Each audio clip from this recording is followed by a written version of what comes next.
Welcome to another episode of the Misfit Wrestling Podcast. I am your host, Matt the Misfit, and tonight we are going to go through SmackDown from last night's episode. I'm sorry that I didn't get this up last night. I was not feeling all that well. Had a migraine from the hurricane that came through here last night.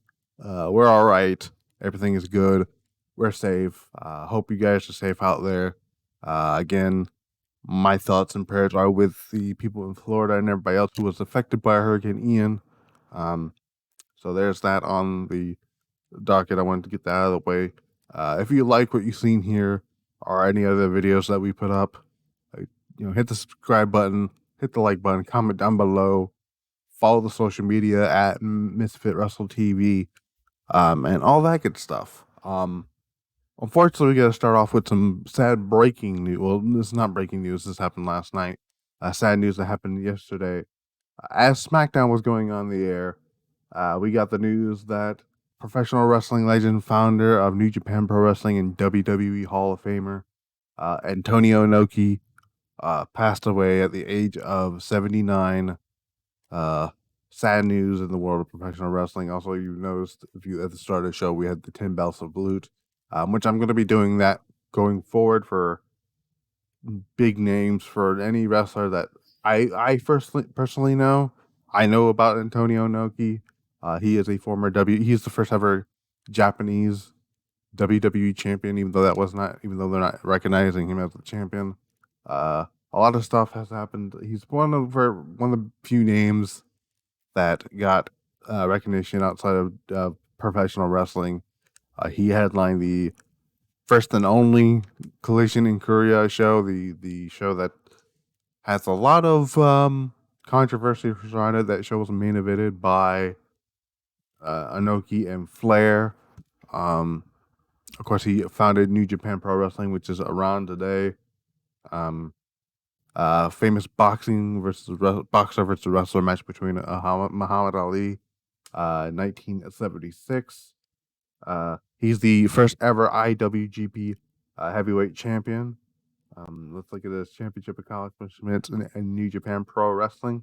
Okay, so we got the IWGP Heavyweight Championship, the IWGP Heavyweight Championship version, the original version, which is the one before the one that we see that the likes of Okada and Naito and them wore. The NWA North American Tag Team Championship. He also held the New Japan the New Japan World title, the New Japan IWGP League, Japan Tag Cup League. He's won the World League. He's won a lot. He's won a lot of tag leagues.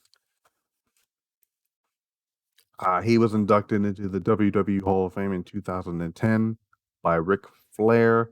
In WCW, he was inducted to the WCW Hall of Fame in 1995. In WWE, like I said, an unrecognized WWF champion, a WWF World Martial Arts Heavyweight Champion 2 times. Wrestling Observer had him as Promoter of the Year in 2001. He was put in their Hall of Fame in 1996, a year after the WCW Hall of Fame. This man is a legend. He will be missed. I remember some of the matches I saw with him in WCW. I remember the Steven Regal match. A lot of stuff there. But that Muhammad Ali boxing wrestling match exhibition went to a draw, and it went to 15 rounds.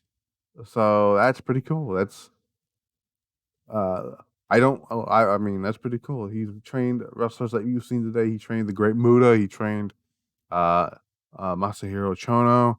He trained Tatsu Fujinami, Shinsuke Nakamura, Rocky Romero. Wrestlers that you know personally. Like I know the names of Masahiro Chono. I know Keiji Muto. I know Shinsuke Nakamura. I know Rocky Romero. Tatsumi Fujinami. All those great names. But he, like I said, he will be missed, and it's a sad thing that happened in pro wrestling. New Japan put out a tweet. I'm gonna read the tweet about what New Japan put out. New Japan Pro Wrestling is deeply saddened at the passing of our founder, Antonio Inoki. His achievements in both professional wrestling and the global community, without parallel, will never be forgotten. Our thoughts are with the family of Antonio Inoki's, the friends and fans of his. Same thing, WWE, halfway through the show, acknowledged the passing of Antonio Inoki, and you know what? If I'm WWE, I would actually have him recognized as WWE champion. I mean, if you're gonna do that, you might as well do it. So there is that. So I guess some other news. We're gonna get to SmackDown. Of course, this is a SmackDown review, but we're gonna go through some other news that happened as I was getting ready to record this. The news that came out. So the news that came out today by Ariel Hawani. If I can find the where's that? Here we go. So Ariel Hawani, the guy who does most of the WWE type of interviews, broke a story around 8 p.m. that Daniel Cormier, the former UFC world champion, UFC Hall of Famer, will serve as special guest referee for the Matt Riddle Seth Rollins fight pit match at next Saturday's Extreme Rules pay-per-view. This was also later confirmed by WWE. This is a great pickup for WWE to do this. If you're going to do this fight pit match, you want this to seem as real as possible when you have actual trained UFC fighter in Matt Riddle, and you want a more realistic type feel to it, you put Daniel Cormier in there as the referee. That's a great call by WWE. Fantastic call by WWE. But that's that for next Saturday. That show is loaded for next Saturday. We also got a new match that was announced not during SmackDown, but it was announced Wednesday, I want to say. So the card right now for Extreme Rules, and I do have some news on something on Extreme Rules. So the current match card is as followed. So we got Extreme Rules match for the SmackDown Women's Championship. Liv Morgan defends against Ronda Rousey. The fight pit match with Daniel Cormier as the special referee. Matt Riddle and Seth Rollins. The ladder match for the Raw Women's title. Bianca Belair defends against Bayley. The strap match between Karrion Kross and Drew McIntyre. I Quit match between Edge and Finn Balor. And a match that was added earlier this week.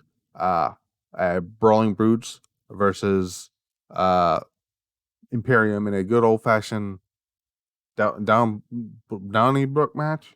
Basically, the match that the Brawling Brutes had last week, I believe. Anyway, that's happening at Extreme Rules. I also do have a little bit of news on the White Rabbit. We're going to actually talk about the White Rabbit in just a little bit, but I will get to that in a second. So I'm going to put Fightful Select, and I'm going to go to that White Rabbit story that was released Thursday, actually. Was it Thursday?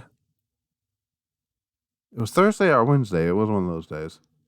So I'm going to go look for that White Rabbit thing here. Here we go. White Rabbit reveal. Okay, so I'm going to keep that up here. Stardom's 5-star Grand Prix wrapped up earlier this morning. Julia has won the tournament. She will be challenging at somewhere down the line. She will be challenging, if she's still the champion by then, Shiri for the World of Stardom title at the December 23rd, I believe. I believe it's December 23rd. Okay, here we go. So Julia will be challenging, if she's still the champion by then, Julia will be challenging Shiri for the World of Stardom Championship on the December 29th.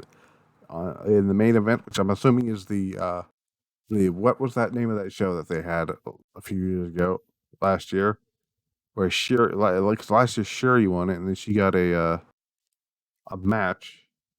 Okay, so it was where did this happen at? It was at it was a guy Dream Queendom show, which I'm assuming is going to be what's going to be called this year, hopefully. She will be challenging, like I said, Shiri, if she's still the champion for the World Startup Championship. She beat Tam Nakano in a fantastic 20-minute Uh, Banger of a match. 20. Let's see if we can find it here. 20 minutes and 25 minutes and 37 seconds in a banger match. We also saw great matches on this card as well. We've seen Momo Watanabe defeat who was my pick to win this whole thing, Hazuki. We also seen Mayu Iwatani and Starlight Kid have a fantastic Starlight Kid putting one of her best performances on in a while, in my opinion. Momo Watanabe also here's a good stat by Momo Watanabe. I found this out by my good friend over there at Scott E Wrestling, who is very good at the Stardom stuff coverage. Momo Watanabe in this tournament beat Julia, the eventual winner Julia Mayu Iwatani Hazuki to finish her tournament. That's some good stuff. Momo Watanabe is fantastic in her role that she's gotten ever since she joined. I feel like ever since she joined Oedo Tai, her and Starlight Kid has brought something to Oedo Tai that they've seemed to be missing. I believe their leader just came back as well, which is good to see. So Tora tore her ACL a few months ago, back when she fought former champion Utami Hayashishita. And she returned early this morning, after following the match, I believe it was following Utami's match with Ugumura,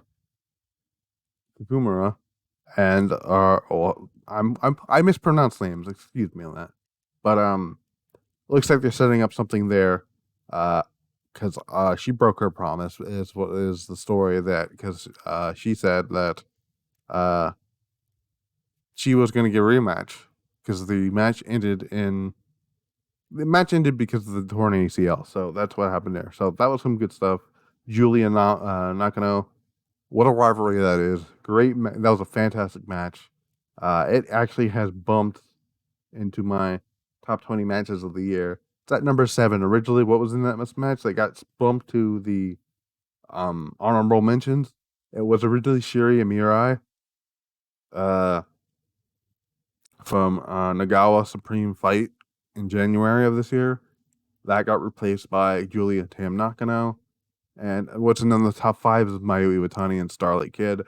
Starlight Kid's match with Azumi got bumped down to number 27. Because I didn't want to. I was trying to It's very hard. You'll see my list when the year is done. But that's the Stardom stuff. Very good tournament from what I've seen of it. I didn't get to check all of it out, but from what I've watched of the matches that I saw, I've been told this tournament is probably one of the best tournaments out there. If you are unfamiliar with the 5-Star Grand Prix, the 5-Star Grand Prix basically works almost the exact same way as the G1 Climax for New Japan Pro Wrestling, which I believe was won by Okada. Still don't agree with it. I love Okada, but I don't think he should be winning everything. But Micah did some good stuff in this tournament. He was doing very, very, very fun stuff. I'm picking her to eventually win the white belt from whoever wins it right now. Sayo currently has it. She probably will most likely drop it to Kairi Hojo, maybe.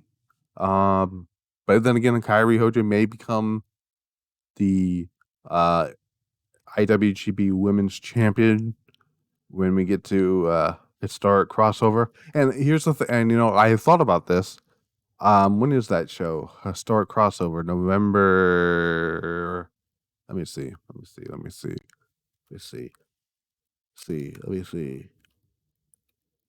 That show is on November the 20th, and I'm probably gonna review that show. I'm thinking about reviewing that show. The current match card as we stand here, we got the finals for the IWGP Women's Championship, which is rumored to be Mayu Iwatani versus Kairi Hojo. If that's the match, holy shit!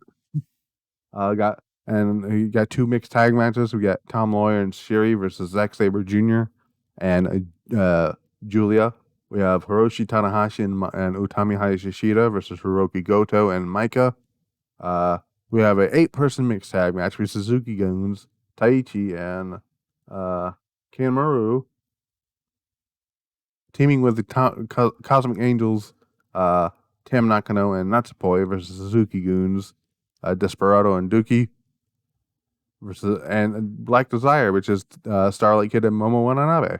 So that should be good. So that should be good stuff. I will probably review that show, because I'm looking forward to it, and I like to see that. But that's the Stardom stuff. That's all the Stardom stuff I have there. Let's talk about the White Rabbit. So the White Rabbit. So the reveal date has, I guess, been revealed by Fightful Select, who put out that report 2 days ago, which was, I believe, was Thursday. So that was Thursday. I want to say it was either Thursday or Wednesday.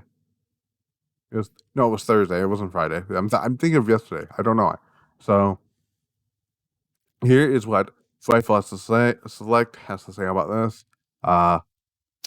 We're told now everyone was sold on the QR aspect of the White Rabbit teasers, but those we've spoken to have backstage have said this is a major success, which come to find out their intent to do more of these type of things, which is great. Everyone's loving it.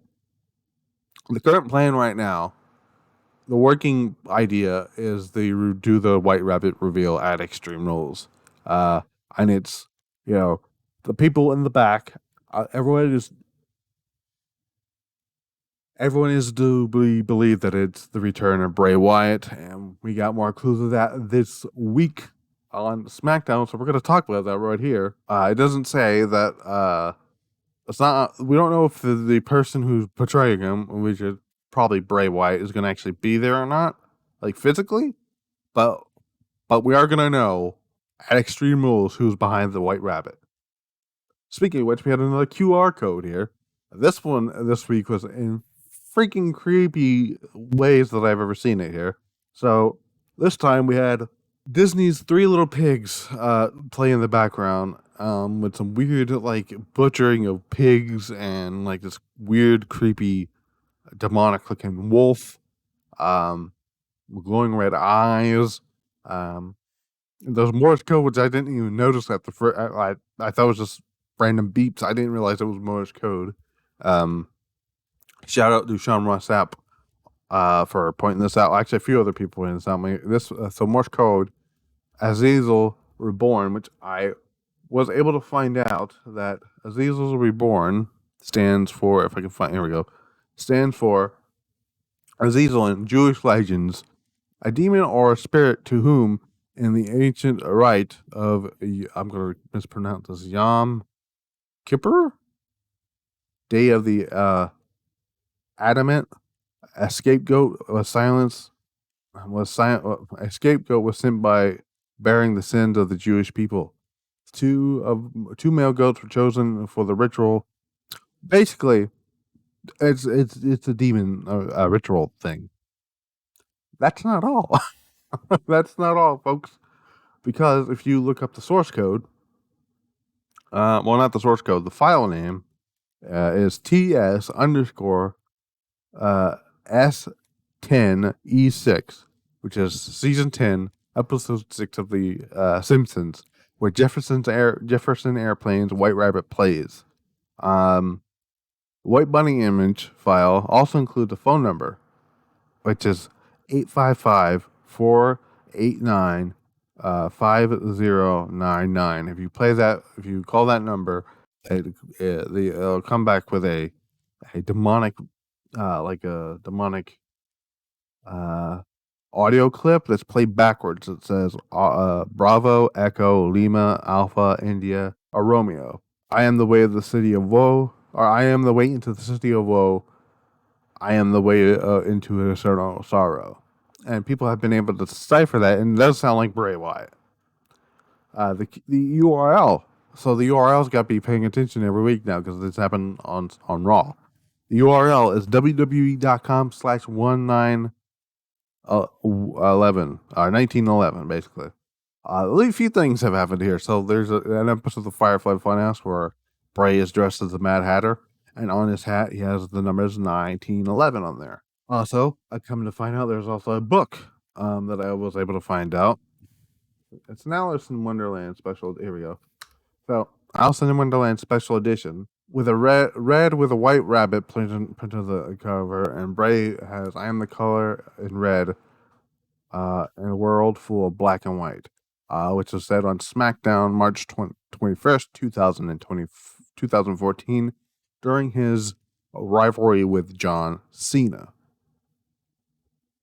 So then, it doesn't stop there. The source code in the URL has the message, drink more Ovaltine. In A Christmas Story, there's a line that says, drink more Ovaltine. And I believe somebody dresses up as a bunny rabbit. White or pink, I don't know. I don't know which version of The Christmas Story it is, so I can't really tell you that. The white teases in there. Later on SmackDown, there was a fan standing directly behind Michael Cole and Corey Graves that held up a sign that said, "Revel in what you are." Well, come to find out, Bray Wyatt tweeted out this exact same message on October the 27th, 2019, with the tag, "Revel in what you are. Bravo, Rob Schamberger. This is beautiful," which is a painting of the Fiend and Bray Wyatt and all that stuff. So that's pretty cool. And then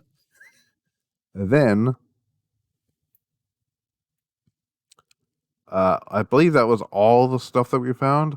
I was able to find some other things. So Bray Wyatt has also said, "You are the way into the city of woe," in an episode of SmackDown back in 2015, 16, somewhere around there. And then Bray Wyatt randomly liked a post by Eric Rowan, former Eric Redbeard, former Eric Rowan, which is basically a photo of like a beheading about to happen. And the funny thing is, there's a lyric in the song, White Rabbit, that says, "The Queen's off for their head." And there's also a line in the White Rabbit song that says, "The White Knight's talking backwards," which is, I'm assuming, a play on the reverse message. And then I come to find out, so this is something that was very, very interesting to me, which I was talking to my friend Patrick about. Shout out to Patrick. So this is very, very, very interesting. So I put out, if I can find it here, let me see if I can find it here. I'm trying to find it here. So I'll talk about the Belair thing in a second. Where is it? Where the fuck is it? What am I looking for here? I cannot find it. So basically, if you call the White Rabbit Records, oh, there we go. So if you call the White Records number, it doesn't matter what you response with, you get the answer, "Feed your head." So then I found out, someone called the number, a woman answered. The person who called said, "Feed your head," and the woman answered, "Let them in." So either they're playing around along with that, but it's pretty fun. So the Bel Air thing. So Bravo. So the whole thing with Bravo, Echo, Lima, Alpha, India, and Romeo, about Bel Air. A lot of people think it's Bianca Belair. It's not.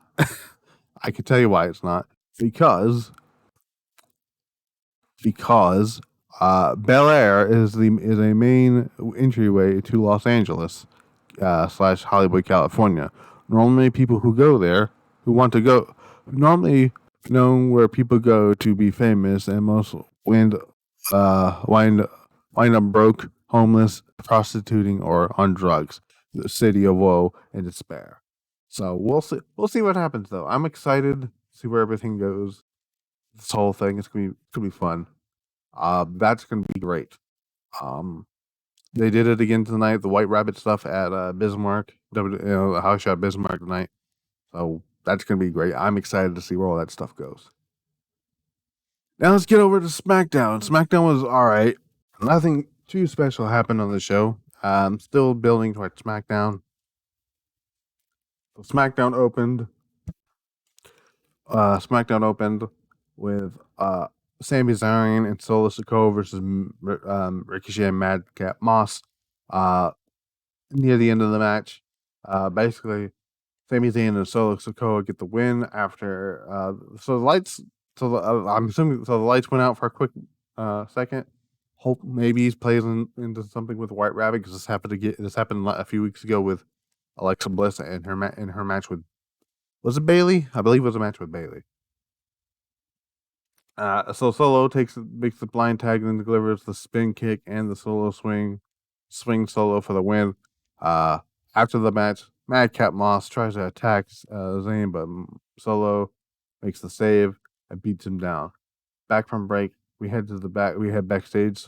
Zayn and Solo are about to celebrate. Zayn celebrates their win as they are approached the Bloodline's locker room. Jey Uso emerges to say he's there to check on his brother. Zayn says that he's good before Jey lets him into the dressing room. He stops Sami and basically tells him, "I know what you're up to." Jey is kind of, I guess, I don't know. Jey is just like jealous or something. I don't know. Then we had a video package to hype up the strap match between Karrion Kross and Drew McIntyre ahead of Extreme Rules, which was then followed up by the QR code that was flashed up onto the screen. We head to the backstage to Kayla Braxton and Austin Theory. Theory says he's learned his lesson after both Brock and Tyson Fury ruined his cash-in at SummerSlam and Clash at the Castle, respectively, and says Drew McIntyre embarrassed himself more than he did at Clash at the Castle. McIntyre approached him from behind, unbeknownst to him, and taps him on his shoulder. McIntyre challenges to a match. Matchup next. Player walks off, so they have a match. Which Alpha Theory comes out to the ring with Alpha Academy. Of course, Alpha Academy is on the show. A lot of people you'll know are from Raw on this show due to the hurricane. A lot of people couldn't make the show, so they had to adjust. McIntyre Theory didn't get much started because it ended the disqualification. The three men were attacked. McIntyre, then Gargano comes out following Kevin Owens. So then we end up having a 6-man tag match later on in the night with Theory and Alpha Academy versus McIntyre, Gargano, and Kevin Owens. Then we head to the Maximum Male Models. This is Mason Mansour. I got Mason Mansour. I'm not calling them by their stupid ass fucking names. They say they will make him proud when they bring home the title. Max Dupree ask if it's for the title, and they say they will break the Canadian record for the longest pose. And he just walks off disgusted. Back from break, we head to Shotzi Blackheart. She says that Bayley and her cronies showed her what they were all about. She says she doesn't sit on the sidelines and says she will see how much control Bayley has when she stomps all over her. Backstage, Los Lotharios then head down followed by Hit Row. Then we got that match, Hit Row and Los Lotharios. This match was nothing. Hit Row wins. Let's move on. I don't really want to talk about this. I'm over Hit Row. I'm over this whole thing. Hit Row is not special to me without Swerve. That's all I'm going to say with that. Then we got an audience sign, which we talked about earlier about the White Rabbit stuff. We have a video of the events between Liv Morgan and Lacey Evans from last week. Morgan says Morgan thinks she's extreme, but she can still kick her ass. She says that there's the most dangerous unarmed woman on the planet. This is Rhonda speaking here. She says that she's the most dangerous unarmed woman on the planet. Then asks what will happen when she wields a baseball bat. This is Morgan. This is either Morgan or. Anyways, back from break. We hear back from break. We head to a video promotion about Connor's cure. Commentary announces that Drew McIntyre, all the 6-man tag will be happening. Next up, we got an unadvertised match between Ronda Rousey and Natalya. Ronda Rousey wins with an ankle lock, of course. After the match, Liv Morgan heads to the ring with a baseball bat, and these women start brawling. And near the end of it, so officials try to pull this off here. This is building towards their Extreme Rules match next Saturday at the pay-per-view. McIntyre, Gargano, and Drew are backstage. McIntyre, Owens, and Gargano are backstage. McIntyre says he's happy to be Renardo with Gargano and tells Owens that while they haven't always been on the same page, Theory needs to get his ass kicked. And Owens walks off and runs into Sami Zayn. The pair exchange looks before Owens tells him he needs a new shirt. It's getting there. I cannot wait to see Owens and KO win the tag titles from the Usos. Imperium come face to face with Sheamus and the Brawling Brutes. They beat the shit out of Sheamus. Get ready for their match next week. The rematch for the Intercontinental title. Sheamus and Gunther. That's gonna be a fucking banger. Then we got Bayley and Shotzi. Shotzi got her tank back. First reported by Fight Select for the past 2-3 weeks. The fucking tank was there. They used it. They used it on this episode of SmackDown.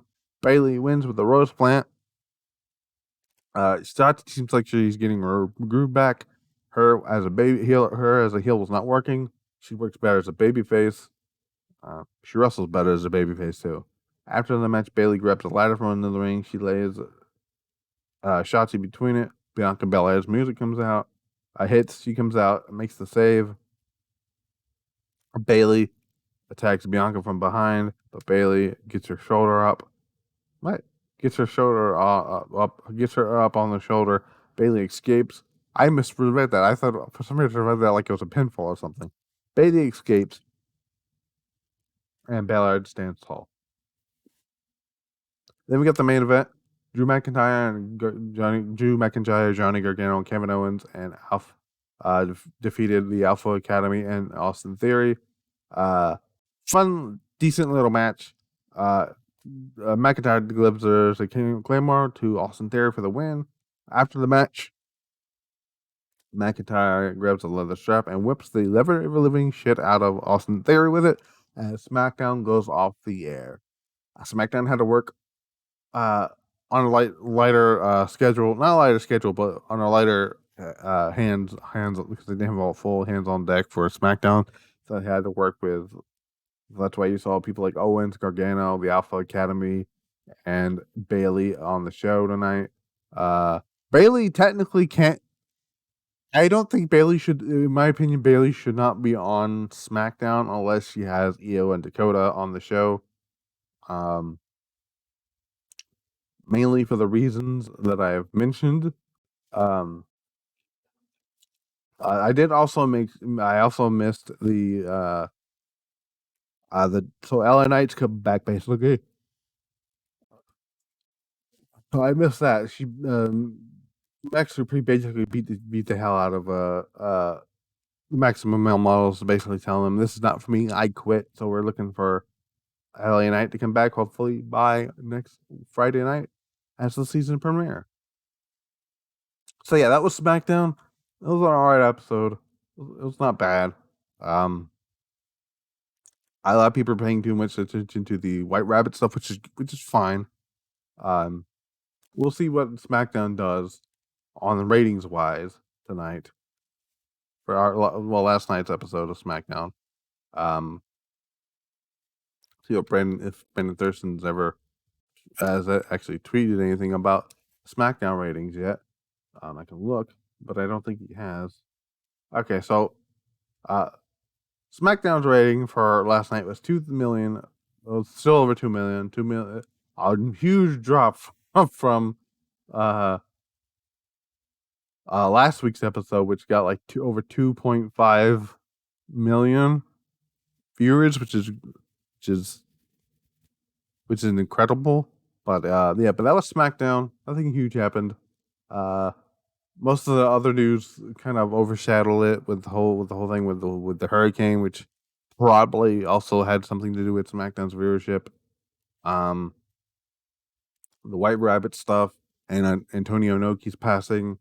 All the other news that happened with the news that came out today with Daniel Cormier being the guest referee in the fight pit, and also the stuff with the not G1 Climax, the 5-star Grand Prix. I almost said G1 Climax. So that's gonna be great stuff.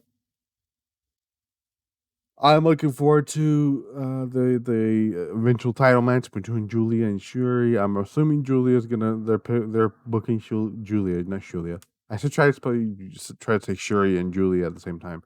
Julia to win the championship. She does deserve it.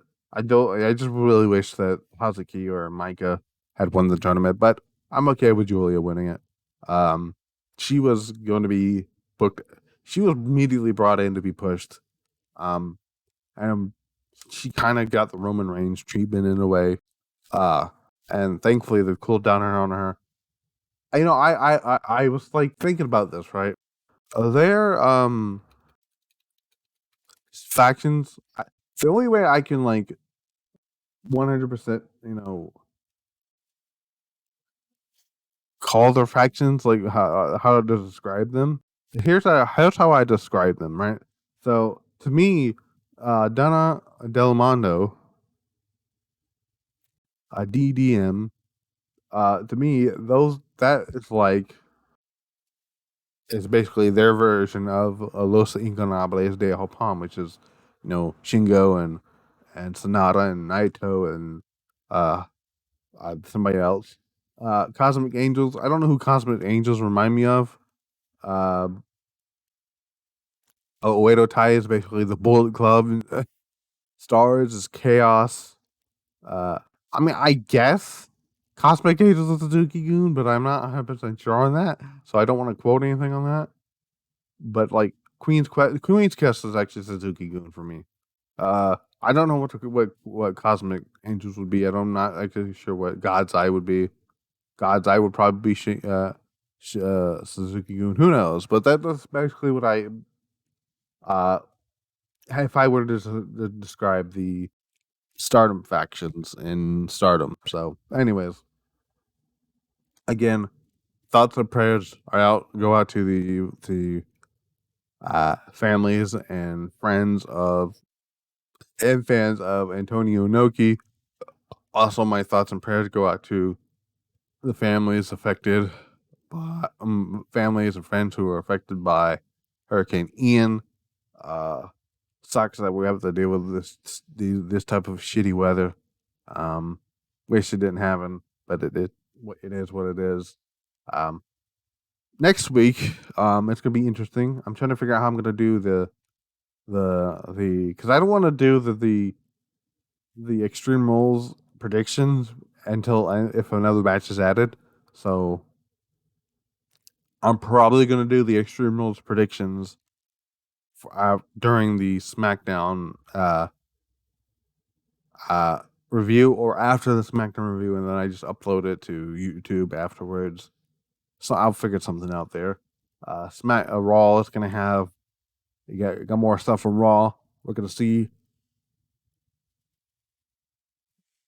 some stuff with Daniel Cormier. We'll find out some more about that information. We got a no contact clause stuff with Seth Rollins and what's his name, Matt Riddle. We have a contract signing for the ladder match between Bianca Belair and Bayley. I believe there's another match. We have Braun Strowman versus Otis. No, Braun Strowman versus Chad Gable. Johnny Gargano versus Otis. Some other stuff is going to happen.